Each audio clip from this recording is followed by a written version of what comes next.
Michael Pod with us, folks. We've really been working on our guest list today and wanted to go right where the action is. And it, of course, is with the sleepless Michael Pod. Good noon to you, Michael. Thanks, Tom. What in the fixed income space were you focused on at 4 and 5 a.m. this morning?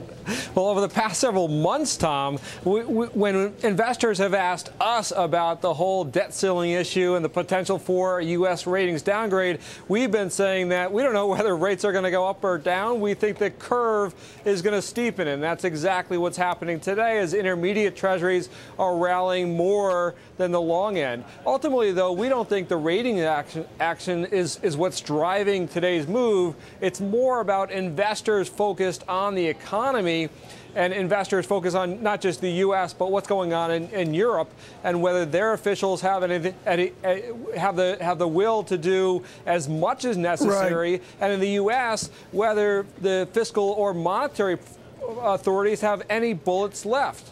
Is it safe to say, Michael, that the 5-year is the new 2-year? Or do we need to be so bold as to say the 5-year is the new 1-year or 3-month piece? Well, you know, as mentioned, when investors are looking to go into treasuries, at the 2-year, they're 25 basis points roughly. So you're not getting any yield. It's basically parking your money in near cash, but for 2 years. So investors are creeping out the yield curve to try to get additional yield.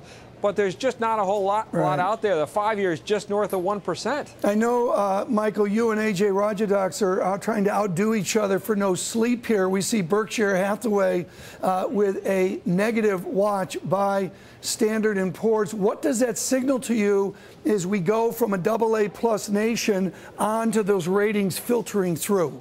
Well, again, what we're seeing is that we look through mutual fund prospectuses, we look through derivative documentation, and no one that we found is forced to sell treasuries. So ironically, what we're seeing is because of downgrades in other asset classes, Fannie, Freddie, the home loans, etc., there could be investors who have to sell those assets and go into treasuries. Ironically, a downgrade actually forces investors to go into treasuries here.